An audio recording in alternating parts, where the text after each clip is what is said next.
আমি আরমান, 18 বছর বয়স। ঢাকার গুলশানে পিঙ্ক সিটি নামক আবাসিক এলাকায় থাকি। আমার জীবনে একজন মাত্র মানুষ, তিনি আমার মা। আমার বাবা নেই। আমি যখন 5 বছর তখন বাবা মারা গেছে। আমার কথা ভেবে মা কখনো বিয়ে করেনি। যাই হোক, আমার মার পরিচয় দিই। 37 বয়সী আমার মা একজন স্কুল শিক্ষিকা। তাও যেমন তেমন নয়, বাংলাদেশের 1 নম্বর English medium school and college স্কলাস্টিকার শিক্ষিকা আমার মা। আমার মা প্রচণ্ড স্মার্ট একজন নারী। সব কাজে সে পারদর্শী। আমিও ওই কলেজেই পড়ি। মা একই সাথে বাসার এবং কলেজের সকল দায়িত্ব সামলাচ্ছে সফলতার সাথে। পৃথিবীতে আমার কাছে আমার মার চেয়ে সুগঠিত সৌন্দর্যময় নারী আর একটাও নেই। আমি কখনো মাকে বাজে নজরে দেখিনি। কিন্তু মার যতটাই প্রকাশক সৌন্দর্য, তাতেই বলছি মার চেয়ে বেশি মার কেউ পাবে না। এই বছরেও মার কাছে সব মিলিয়ে 36টি প্রপোজাল এসেছে বিয়ের। কিন্তু মা সবাইকে একই কথা বলে, আমার ভালোবাসা আমাদের মা ছেলের বাইরে কেউ ভাগ পাবে না। আমি মার ভালোবাসায় পাগল। আমরা কেউ কাউকে ছাড়া বাঁচতেই পারি না। এমন কোনো বিষয় নেই যা আমি মাকে বলি না। আমি ছোট থেকেই খুব শার্প। ক্লাস 2তে ভর্তি হবার পর আমরা মা ছেলে কর্তৃপক্ষ ছাড়া কেউ জানে না। কখনো আমরাও এমন আচরণ করি না যে কেউ বুঝবে। এটা মা আর আমি প্ল্যান করে করেছি। আমাদের খুব মজা লাগে। মাকে এখনও দেখতে 25-26 বছর বয়সী মনে হয়। মা সব সময় 3 পিচ পরে। তবে তা হাতা কাটা বা ফুল হাতা এক এক সময় এক এক রকম হয়। তবে খুব টাইট নয়। এতেই মাকে দেখে যে কোনো পুরুষ পাগল হতে বাধ্য। মা প্রতিদিন আমাকে নিজেই গাড়িতে করে কলেজে নিয়ে যায়। আমাদের একটা হোয়াইট স্কোডা আছে। মা নিজেই ড্রাইভ করে। মা বাসায় কাজ করার সময় ওড়না কোমরে বেঁধে কাজ করে। আমাদের ঘটনার শুরু হয় ছিমছাম ভাবে এবং পুরো প্রাকৃতিক উপায়ে ও অ্যাক্সিডেন্টালি। একদিন আমি একটা পড়া বুঝার জন্য মার রুমে ঢুকলাম। রুমে ঢুকেই আমি ও মা সামনাসামনি ও দুজনেই হয়ে গেলাম। কারণ মা মাত্র গোসল করে বের হয়েছে এবং শুধু টাওয়াল পরা ছিল মা। আমি কয়েক সেকেন্ড কোনো কথাই বলতে পারিনি। চোখ মার উপর থেকে সরছে না। কিন্তু লজ্জা পেয়ে মার চিৎকারে আমিও একটা চিৎকার দিয়ে বেরিয়ে আসি সরি বলতে বলতে। এসে বাহিরের দরজার পাশে দাঁড়িয়ে বলি, সরি মা, আমি পড়া বুঝতে এসেছিলাম। পরে বুঝে নিব। এই বলে আমি আমার রুমে গিয়ে খাটে বসতেই মার দেখা এই পলকে সৌন্দর্য চোখ থেকে সরাতে পারছি না। হঠাৎ বুকটা ধরফর করছে। চোখ পড়ল প্যান্টের দিকে। আমি ভয় পেয়ে গেলাম। দেখি প্যান্ট ফুলে ঢোল হয়ে আছে। আমার মন ভাঙচুর হয়ে যাচ্ছে মাকে এমন রূপে দেখে। কখন যে ঘুমিয়ে গেলাম বলতেই পারি না। ঘুম ভাঙতে দেখি তখন সন্ধে হয়ে গেছে। উঠে ফ্রেশ হয়ে বের হলাম রুম থেকে। সামনে মা পড়ে গেল। ড্রয়িং রুমে বসে টিভি দেখছে আর সালাদ কাটছে। আমায় দেখে হাতে ইশারায় পাশে বসতে বলল। আমি বসলাম। মা একটা হাতাকাটা ব্রাউন সালোয়ার কামিজ পরা ছিল। সুন্দর লাগছে। কিন্তু মার চেহারা দেখে মনটা ভেঙে গেল। আমার সর্বতুল্য মাকে নিয়ে কি সব বাজে চিন্তা করেছি আমি, ছিছি। হঠাৎ মার ধাক্কায় সম্বিত হল। আম্মু, কি হলো বাবা? কি ভাবছিস চুপ করে? আমি, না আম্মু কিছু না। তোর জন্য বিরিয়ানি রান্না করেছি। আয় খাবি চল। মা একদম স্বাভাবিক হয়ে আছে। হয়তো নিজেও লজ্জা ঢাকছে। আমি, আজ আমায় খাইয়ে দিবে আম্মু? মা আমার দিকে এক পলক অপরূপ দৃষ্টি করে চেয়ে বলল, আয় কাছে আয়। আমি হাত বাড়ালাম। কিন্তু মা আমাকে অবাক করে দিয়ে হাত ধরে কাছে নিয়ে তার কোলে থাইয়ে বসিয়ে দিল। আমি বুঝতে পারছি না হঠাৎ এমন করল কেন। কারণ বড় হয়েছি বলে হয়তো এতদিন এমন কোলে নেয়নি। এজন্য অবাক লাগছে। আম্মু, জানিস বাবা, তোকে নিয়ে আমার অনেক স্বপ্ন। আমি জানি মা, আমি বড় মানুষ হয়ে দেখাবো। আম্মু, তুই বুঝছিস না। আমি চাই না তুই টাকা পয়সা কামানোর জন্য জীবন পানসে করিস। আমি মানে? আম্মু মানে হলো কখনো টাকার পিছনে না ছুটে খুশি থাকতে চেষ্টা করবি। টাকা এমনি আসবে। আমি, ও আচ্ছা। মা আমাকে খাইয়ে দিল। এমন মাসুম মার প্রতি রাতে কি নাকি ভেবেছি আমি, ছি। ভেবেই খারাপ লাগছে। আমরা যে যার রুমে গেলাম ঘুমাতে। সারারাত নিজেকে দুষেছি আমি। দুদিন মন খারাপ ছিল। এর মাঝে একদিন কলেজে যাওয়ার সময় মা বলল, কোনো কারণে কি মন খারাপ তোর? আমি, না মা। মা আর কিছু বলল না। পরদিন আমার ক্লাস ছিল না। মা গেল। হঠাৎ ফোন করল মা। আম্মু, গোসল করে তাড়াহুড়ায় আমার কাপড় মেলতে ভুলে গেছি। একটু নেড়ে দে প্লিজ। আচ্ছা মা। আমি মার রুমে গেলাম। গিয়ে বালতি নিয়ে ছাদে যাই। নাড়তে গিয়ে প্রথমে ছিল কামিজ, তারপর সালোয়ার। এরপরে বাকিগুলোও দেখি। দেখে আমার বুক ধরফর করতে লাগে। দেখলেই বোঝা যাচ্ছে এটা নামিদামি ব্র্যান্ডের। হাতে তুলতে হাত কাঁপছিল। আর কি সুন্দর ঘ্রাণ ওগুলো থেকে, কি বলবো। আমি হতবিহ্বল হয়ে গেলাম। কারণ পৃথিবীতে ৭০০ মিলিয়নে একজনের ভাগ্যক্রমে একই সাইজের হয়, আর তা আমার মার ভেবেই মাথা নষ্ট হয়ে গেল।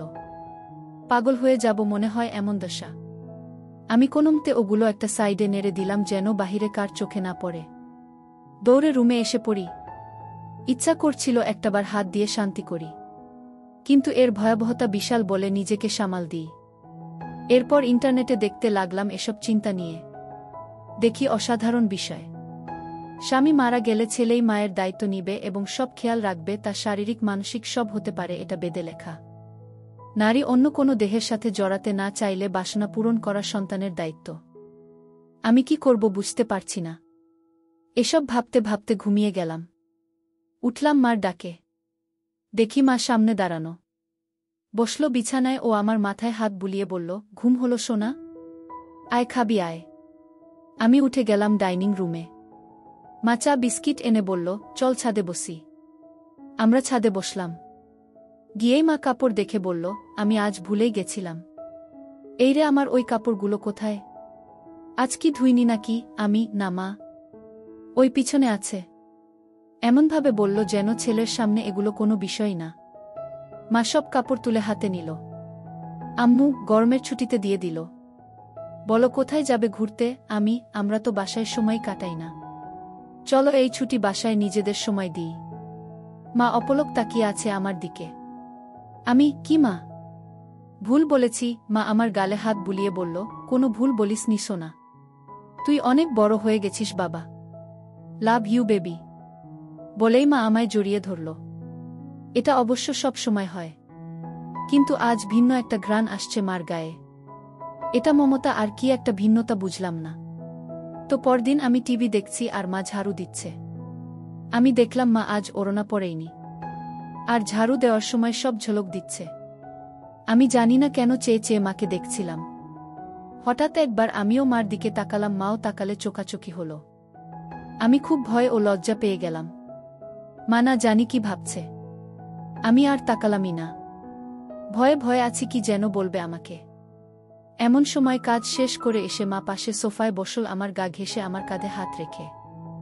আমি ভয়ে কাঁপছিলাম। মা বলল, আরে কি দেখছো এসব? চলো রেসলিং দেখি। তুমি দেখো না? আমি অবাক হলাম। আমি রেসলিং দেখে না। আমি মাথা নেড়ে না বললাম। মা বলল, বিয়ে ম্যান, এ যুগে রেসলিং দেখো না তা হয়? দাও রিমোট দাও। মা রিমোট নিয়ে চ্যানেল পাল্টে রেসলিংয়ে দিল। আন্ডারটেকার আর ট্রিপলিচের খেলা চলছিল। মা এত মজা করে দেখছিল যে আমিও কেমন ঘুলে মিলে গেলাম। হঠাৎ করে আমায় বলল, তোমার কাকে পছন্দ? আমি তো দেখি না। কিন্তু আন্ডারটেকার। আম্মু, এই তো আমার ছেলে। সে খুব জোস। আমি তো হয়ে গেলাম। মার প্রতি একটা কৌতূহল হল। মাঝে এনবি ও মার্গারেটের লাইভ হবে এটা বিজ্ঞাপন দিল। আমি মনে করেছি হয়তো মেয়েদের খেলা দেখবে না আমি সামনে থাকায়, কারণ মেয়ে খেলে ছোট কাপড় পরে। কিন্তু মা আমায় অবাক করে দিয়ে আরও গা ঘেঁষে বসে বলল, এবার মজা হবে। বলেই জুস আর পপকর্ন নিয়ে এলো। আমি উঠে যাচ্ছি লজ্জায়। মা আমায় থামিয়ে বলল, আরে বস, মজা হবে এদের খেলায়। আমি মার্গারেট আর তুই এনিবি, ঠিক আছে? আচ্ছা। খেলা শুরু হলো। দুজন ছোট ছোট সেট পরে এসেছে। মা বেশ মজা করে দেখছে। আমি শুধু মাকে দেখে অবাক হচ্ছি। মাঝে এর দিলে মা তখন আমার দিকে ফিরে আচমকা বলল, তুমি আমাকে বন্ধু মনে করো? আমি হঠাৎ একথা শুনে অবাকই হলাম। আম্মু, অবাক হবার কিছু হয়নি। উত্তর দাও সোনা। আমার আর কে আছে তুমি ছাড়া? তুমিই তো আমার সব কিছু। আম্মু, তাহলে একসাথে মায়ের সাথে ফ্রি হতে সমস্যা হচ্ছে কেন গাধা? এটা জাস্ট খেলা। আসলে ওরা ছোট কাপড় পরা, তাই মা ছেলে একসাথে এসব দেখা, এজন্য লজ্জা লাগছে। মা হাসতে হাসতে শেষ। আম্মু, আরে বোকা ছেলে, আমি না তোর মা? লজ্জা কিসের আমার সাথে? এগুলো অনেক আগের মূর্খ সমাজে চলত, এখন না। শোনো, আমরা মা ছেলে ছাড়া আর কেউ নেই আমাদের জীবনে। আমরা চিল করব না তো কে করবে বলো? আমি মানে আম্মু, মানে আমরা একসাথে এগুলো দেখলে কিছু হয় না? আর এগুলো পড়ার জন্য এমন লজ্জা কেন? তুই পড়িস না নাকি? আমি আম্মু, আমিও তো পড়ি। তাতে কি হয়েছে? এসব উল্টপাল্ট কথা বলবি না। পোশাক কখনো মানুষের স্বভাব থাকে না। মনে বিষ নিয়ে যদি বুরখা পরে ঘোরা হয় তাহলে বুরখা পরার কোনো মানে নেই। এটা মাথায় রাখবি। আমি মাথা নাড়লাম। এরপর খেলা শুরু হলে দেখা শুরু হলো আমাদের। হঠাৎ মা বলল, চল বাজি হবে, আয় দেখি কে জিতে। আজ মার্গারেট জিতবে। আমিও আর লজ্জা না পেয়ে মাকে সঙ্গ দিলাম। আমরা রক্তহিম করা খেলায় শেষে আমিই জিতে গেলাম। পুরো 5,000 টাকা জিতলাম আমি। কিন্তু মা একটুও মন ভারী করল না। আমি, বাহ, বেশ টাকা আয় হলো। মাঝে মাঝে এমন হলে বড়লোক হয়ে যাব। আম্মু, তা তো হবেই। তবে জিতলি, কি খাওয়াবি বল? আমি, তুমি কি খাবে? আম্মু, তোকে খাবো। আমি, আম্মু, আরে বোকা, এমনি বললাম। আচ্ছা, আমি ঘেমে গেছি, যাই গোসল করে আসি। মা গোসল করতে গেল। আমি টিভি দেখছি। হঠাৎ শব্দ মার গলার। আমি দৌড়ে যাই মার রুমে। গিয়ে আবার্থ হয়ে গেলাম। আজ সে দিনের মতো নয়। কিন্তু আজ মাকে সম্পূর্ণ ভিন্নতর দেখলাম। আমি হাঁ করে তাকিয়ে আছি। আম্মু, কিরে, কি দেখিস? অবাক হয়েছিস না? আমি মাথা নেড়ে হা বলি। কিন্তু এত টাইট যে? আম্মু, ও তুই টাইটের কথা বলছিস? আমি বলছি, এটা আমার অনেক আগের জামা। এই জামার বয়স তোর চেয়ে 2 বছর বেশি। আমি, কি বলছো এগুলো? ওয়াও আম্মু, হ্যাঁ ওয়াও। সুন্দর না? নাকি খারাপ লাগছে? আমি, খারাপ লাগে তোমার ভূত। একদম পরি লাগে আমার মাকে। আম্মু, কিন্তু আসলেই অনেক দিন বলে টাইট হয়ে গেছে, কেমন যেন লাগছে। আমি, যদি কিছু মনে না করো একটা কথা বলি মা? আম্মু, হ্যাঁ বল। আমি, তোমাকে টাইট ড্রেসেই ভালো লাগে। কেন যে সবসময় আলখাল্লা পরে থাকো বুঝি না। মডার্ন যুগের এত ভাষণ আমাকে দাও আর নিজে সেকেলে। মনেই হয় না ইংলিশ মিডিয়ামের টিচার তুমি। আম্মু, হাহা, আমার বদমাইশ ছেলে। আয় বুকে আয়। আমি, ইদানিং তুমি চেঞ্জ হয়ে যাচ্ছ যে, খুব আদর সোহাগ করছো যে। মা আমায় ছেড়ে দিয়ে মুখটা মলিন করে বাথরুমে চলে গেল। আমিতে ভয় পেয়ে গেলাম। কি বলতে কি বলে দিলাম। একটু পরে মা আবার আলখাল্লা পরে হাতে ওই জামাটা এনে আলমারিতে রেখে ধপাস করে বন্ধ করে নিচে কিচেনে চলে গেল। আমি কি বলবো বুঝতে পারছি না। আমিও পিছনে গেলাম। বললাম, মা রাগ করেছ? সরি মা, আর এমন বলবো না। মা কথাই বলছে না। আমি পিছনে ঘুরছি, কিন্তু মা পাত্তাই দিচ্ছে না, শুধু চোখে পানি ভরে কাজ করছে। কিচেনের জিনিসে রাগ ঝাড়ছে। টেবিলে খাবার দিয়ে মা উপরে যাচ্ছে। তখনই আমি মার পায়ে পড়লাম ও বললাম, আর কখনো এমন বলবো না মা, ক্ষমা করে দাও। কেঁদো না মা, তুমি ছাড়া আমার আর কে আছে বলো? মা কেঁদে দিয়ে আমায় জড়িয়ে ধরে বলল, আমিও তো তাই বলছি। তুই ছাড়া আমার আর কে আছে? তোকে আদর সোহাগ করব না গো কাকে করব? তুই তো আমার সবরে পাগল। আমি, সরি, আর হবে না মা। আম্মু, আমি সবসময় তোকে ভালোবাসি বোকা। আর এমন বলিস না। আমাকে প্লিজ একা করে দিস না তোর বাবার মতো। আমি, না মা, আমি তোমার সব কথা শুনব ও মেনে চলব। আমি, আমারও সব কথা মানতে হবে তাহলে? মা মুচকি হেসে চোখ মুছে বলল, তাহলে ওই ড্রেস পরে এসো আর আমাকে খাইয়ে দাও। মার মুখে উজ্জ্বল হাসি। মা রুমে গিয়ে মিনিটে চলে এলো ওই ড্রেস পরে। আমি বললাম, তোমায় একদম ক্লাস 10-এর মেয়ে মনে হয় মা। যে কোনো কাপড়েই বোঝাই যায় না তোমার বয়স 37। মা মুচকি হেসে আমায় নিয়ে বসে খাওয়াতল। তারপর আমরা যে যার রুমে গিয়ে ঘুমালাম। এভাবে মা আর আমি আর কিছু না করে ছুটি শেষ করলাম। ছুটির পরে আমাদের কলেজে একটা সাংস্কৃতিক অনুষ্ঠান হয়। সবাই নাম দেয়, আমিও নাম দিই গানে। আমরা পারফর্ম করি, অনেকেই অনেক রকম করে। মেয়েরাও পারফর্ম করে ড্যান্সে। হঠাৎ একটা ড্যান্স চালু হয়। দেখলাম কয়েকজন মাঝবয়সী নারী ঘোমটাস দিয়ে স্টেজে উঠল। এরপর গান চালু হতেই ঘোমটা খুললে আমি আকাশ থেকে পড়লাম। মা লিডিং ড্যান্সার আর মারাত্মক লাগছে তাকে। মা একটা হলুদ শাড়ি পরেছে যা মারাঠি স্টাইলে বাঁধা ও নাভি বরাবর। এতেই সবার হৃদ স্পন্দন বাড়িয়ে দিল। সবাই হুররে করে অনুষ্ঠান শেষ করল। আমি আমার মা এত সুন্দর নাচে তা জানতাম না। ছেলেরা সবাই তো বলছেই, সাথে মেয়েরাও বলছে ম্যাম খুব হট। আমার খুব গর্ব হলো এটা শুনে। আমরা বাসায় গিয়ে আমি মার সাথে কথা বলছি না। মাতা দেখে বলল, কি হয়েছে আমার প্রাণ ভোমরা? আমি, ইস আবার প্রাণ ভোমরা বলছে। কখনো তো বলনি নাচতে পারো। আমাকে তো কখনো নাচ করে দেখাওনি। মা আমার কাছে সোফায় বসে গা ঘেঁষে বলল, এই যে মশাই, আপনাকে সারপ্রাইজ দিতেই বলিনি আগে। এখন আপনিও তো অবাক হলেন তাই না?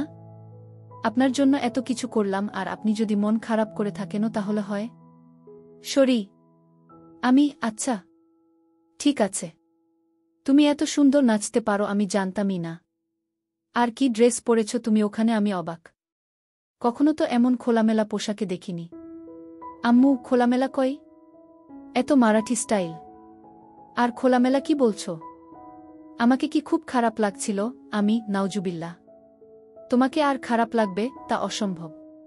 পৃথিবীর সবচেয়ে সুন্দর নারী আমার মা, আর তাকে খারাপ লাগবে? তোমায় মারাত্মক লেগেছে মা। মা আমার গাল ধরে বলল, হুম, থ্যাংক ইউ। আম্মু, মা একটা কথা বলি? আম্মু, হ্যাঁ বল। আমাকেও একদিন নেচে দেখাবে প্লিজ? আম্মু, তুই আমার নাচ দেখবি? ভালো লেগেছে, আমি ভাবতেও পারিনি এত সুন্দর নাচ তুমি। আজ সবাই তোমার প্রশংসা করছিল। প্লিজ মা, দেখাবে বলো না? আম্মু, অবশ্যই দেখাবো সোনা। আমার পৃথিবী তুই। আর তোকে খুশি করতে সব করতে পারবো। বল কি ড্যান্স দেখবি? আমি, যেই কস্টিউম আছে তার বিচারেই যা ইচ্ছা তোমার। আম্মু, আচ্ছা তুই বস, আমি আসছি বলে মা পালালো রুমে। একটু পরে এসে আমায় পুরো চমকে দিল। মা একটা শাড়ি পরেছে যা ট্রান্সপারেন্ট মেরুন রঙের, ফলে সব উদীয়মান। দেখে আমি সোফা থেকে দাঁড়িয়ে যাই। মা আমায় এমন উঠতে দেখে বলল, এখন আমি তোর টিচার নই বোকা। দাঁড়াচ্ছিস কেন? আমি যেন কেন বলে দিলাম, তোমায় আজকে সত্যি অসাধারণ হট লাগছে মা। বলার পর খেয়াল হলো আমি কি বললাম। জিভ কেটে বললাম, ওফ সরি মা, আমার ভুল হয়ে গেছে, আর বলবো না এমন পচা কথা। মা আর চোখে একটা চাহনি দিয়ে বলল, আমি কি হই তোর বলতো? আমি, আমার মা। আম্মু, তাহলে এমন কেন করছিস? মা নাকি তার সন্তানের কাছে সবচেয়ে সুন্দর হয়। তুইও তো বললি। তো প্রশংসা করতে এত দ্বিধা কিসের? আমি, ওইয়ে ভাষাটা বিব্রত তাই। আম্মু, চুপ করত। কোনো বিব্রত নয়। এদেশীয় ভীত সংস্কৃতি তোর ভিতরে কিভাবে এলো বুঝলাম না। হট কোনো বাজে শব্দ নয়। যাকে যা লাগে তাই বলা উচিত, বুঝেছিস? চাইলে আরও গভীর কিছু বলতে পারিস। আমি ভ্যাবলা হয়ে বললাম, হ্যাঁ, কিন্তু মাকে এসব চজাতীয় কথা বলা কি ঠিক? মা আমায় হাত ধরে সোফায় বসে বলল, আম্মু দেখছো না, আমি তোর মা। আমায় তুই যা খুশি বলতে পারিস। ভালো লাগলেও বলবি, খারাপ লাগলেও বলবি, তাতে কোনো সমস্যা নেই। এখন তুই যদি আসলে আমায় মা বলে আপন নাই বা ভাবিস, তাহলে আর আমার কি করার? স্বামীকে হারিয়ে একমাত্র সন্তানের সঙ্গ কপালে না জুটলে তো আর কিছু করার নেই। আমি বুঝলাম মা মনে মনে কষ্ট পাচ্ছে, আর প্রশংসা করায় মা আমায় বাধা দেয়নি। পশ্চিমা দেশের মতো মা আমায় স্বাধীনতা দিচ্ছে, ভালো তো এমনিতেই বাসে মা। তাই মার মন ভালো করতে বললাম, okay my dear loving mother, let's show me your best move. মা হেসে দিয়ে আমায় ধন্যবাদান্তে কপালে হামি দিয়ে বলল, লাভ ইউ মাই ডিয়ার। তোর জন্যই বেঁচে আছি আমি। আমায় তুই বুঝিস বলেই আমি পরিণত মা। বল কোনো গানে নাচব? আমি, কাটা লাগা সং। মা চোখ বড় করে বলল, নটি বয়। আমি হেরে যাওয়ার মতো মাথা নিচু করলাম। মা আমার থুতনি ধরে তুলে চোখে লাস্যময়ী হাসি এনে বলল, আমার ছেলে বলবে আর আমি মা হয়ে তা করব না, এটা হতে পারে? বলেই মা কাটা লাগা সং বাজিয়ে পৃথিবীর সকল সৌন্দর্য নিজের উপর এনে নাচতে লাগল। সে কি মুভ ও স্টাইলে নাচল, কি বলবো। মনে হচ্ছিল যেন আমার গার্লফ্রেন্ড হলেও এমন ভঙ্গিতে নাচত না। পুরোপুরি বোল্ড লাগছে মাকে। আমি দাঁড়িয়ে হাততালি দিলাম ও মাকে গিয়ে সালাম করলাম। মা অবাক হয়ে গিয়ে বলল, কি ব্যাপার? সালাম কেন? আমি, কারণ তুমি আমায় এত ভালোবাস, আমায় এত বিশ্বাস করো তাই। এমন সাজে আমি কখনো ভাবিনি তোমায় দেখব। তাও আবার আমার অন্যায় আবদার রেখে এই বোল্ড সং ড্যান্স করলে। তোমার কি খারাপ লেগেছে মা? মা বলল, এজন্যই তোকে এত বেশি ভালোবাসি রে পাগল। তুই খুব মাসুম আর হনেস্ট আর খুবই কিউট।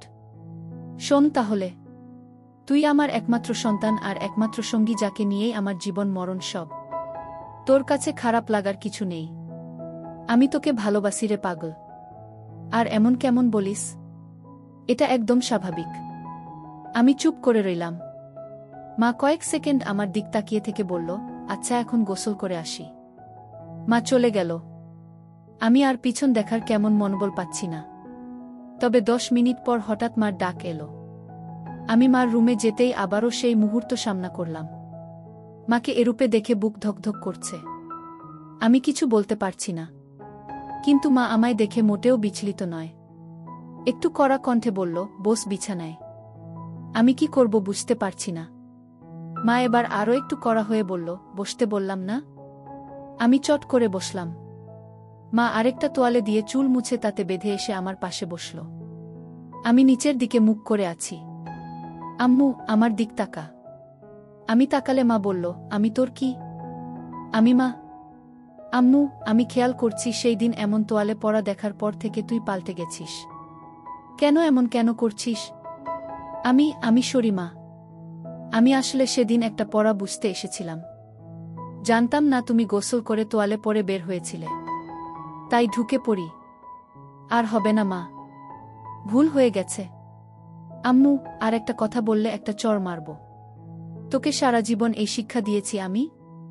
আমি না তোর মা? তুই ছোট থেকে আমায় এমন দেখেছিস, এখন একটু বড় হয়েছিস বলে আর দেখিসনি। তাতে এমন করার কি হলো? কিন্তু এখন তো আমি বড় হয়ে গেছি মা। আম্মু আবার কথা বলে, সন্তান আজীবন মার কাছে ছোটই থাকে। আর তোয়ালে পরে দেখায় কি দুনিয়া উল্টে গেছে? আমায় কি তোয়ালেতে দেখতে এতটাই বিশ্রী? আমি মার মুখে হাত দিয়ে বললাম, না মা, দুনিয়াবি সবচেয়ে সুন্দর তুমি, যা সব কিছুতেই। আম্মু, তাহলে এত কাহিনী কেন? আমি ভেবেছি তুমি আমায় কি নাকি ভাববে, তাই ভয়ে ছিলাম। আম্মু শোনো, আমরা ছাড়া আর কে আছে যে নিজেদের স্পেসটুকুও নষ্ট করব? তোয়ালে পরে দেখলে কিছুই হয় না পাগল। আয় বুকে আয়। এরপর মা বলল, তোর খিদে লাগেনি? যা ড্রয়িং রুমে বস, আমি আসছি। আমি অপেক্ষা করছি। মা এলো কিচেনে, রান্না করছে আর গুনগুন করে গান গাইছে। আমি পিছন থেকে জড়িয়ে ধরলাম মাকে। পিছন তাকিয়ে দেখে আমি হাত সরিয়ে নিই। মা মুচকি হেসে আমার হাত ধরে গান গাইতে থাকল। আমি আগে কখনো এত খুশি হইনি। আম্মু, আমার জীবনে এমন একটা ছেলে থাকলে খুশি হব না? বল কি খাবি? আমি স্যুপ। আম্মু আচ্ছা যা টিভি দেখ, আমি আসছি স্যুপ নিয়ে। আমি বসে টিভি দেখছি। মা স্যুপ এনে আমায় খাইয়ে দিল ও নিজেও খেল। আম্মু আচ্ছা আমার কিছু শপিং করতাম, তুই থাক একটু বাসায়, আমি চলে আসব তাড়াতাড়ি। মা শপিং করতে চলে গেল। এলো অনেকগুলো ব্যাগ নিয়ে, সব নিয়ে সোজা রুমে রেখে এলো। আমি কি কিনলে? আম্মু এমনি কিছু জিনিস। মা এড়িয়ে গেল। বুঝলাম হয়তো নিজের কাপড় কিনেছে। তা তো আর ছেলেকে দেখানো যায় না। যাই হোক, পরদিন কলেজে যাওয়ার জন্য গাড়িতে বসে আছি মার জন্য। মা গেট লাগিয়ে যখন গাড়িতে এলো তখন আমি আকাশ থেকে পড়লাম। মা একটা হলুদ ট্রান্সপারেন্ট শাড়ি পরেছে ম্যাচিং ব্লাউজের সাথে। আমি আকাশ থেকে পড়লাম মাকে এমন রূপে দেখে। মা আমার চেয়ে থাকা দেখে বলল, কি হলো এমন তাকিয়ে কেন আছিস? তুমি অনেক পাল্টে গেছো মা। মা মুচকি হেসে বলল, এটা কি তোর খারাপ লাগছে? আরে না না, আমার কাছে উল্টো ভালো লাগছে। মা চোখ কুঁচকে বলল, ভালোটা আবার কেন? আমিও চাই তুমি নিজের জীবন সাজাও, ভালো ও খুশি থাকো। পোশাকটা না হয় তারই শুরু। মার মুখে উজ্জ্বল গর্বের হাসি। I am proud of you baby. Me too mom, আজকে অসাধারণ লাগছে মা। আম্মু, আমি ভাবছি এখন থেকে শাড়ি পরব। ভালো ডিসিশন।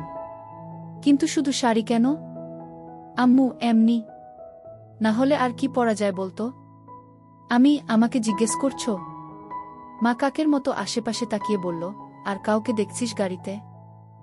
না, মানে একজন মা তার ছেলের সন্তানের কাছে পোশাকের সিদ্ধান্ত চায় তাই বললাম। বাংলাদেশে এটা স্বাভাবিক নয়। আম্মু আমার কাছে সবকিছু তুই। তাই আমার কমেন্ট তুই করবি। বল কেমন পড়ব? আমি সত্যি ফ্র্যাঙ্কলি বলবো, আম্মু এবার চড় খাবি? আমি সরি। আম্মু বল, আমি a bit of western you know. মা আমার দিকে তাকিয়ে রইল কয়েক সেকেন্ড। মার এই রহস্যঘন তাকানো বুঝি না। আম্মু ওয়েস্টার্ন? হুম বলেই মা গাড়ি চালাতে লাগল। কিছু দূর যাবার পর একটা ঝোপের কাছে গাড়ি দাঁড় করাল। আমি বুঝতে পারছিলাম মা কেন গাড়ি দাঁড় করিয়েছে। মা গরম গরম নিঃশ্বাস ফেলছিল আর হাতটা আমার নিচের দিকে বাড়িয়ে দিতে লাগল। আমি বুঝতে পারছিলাম মা আর নিজেকে আটকে রাখতে পারছে না। নিজের ছেলের সাথে সেই নিষিদ্ধ কাজটা করতে চাচ্ছিল।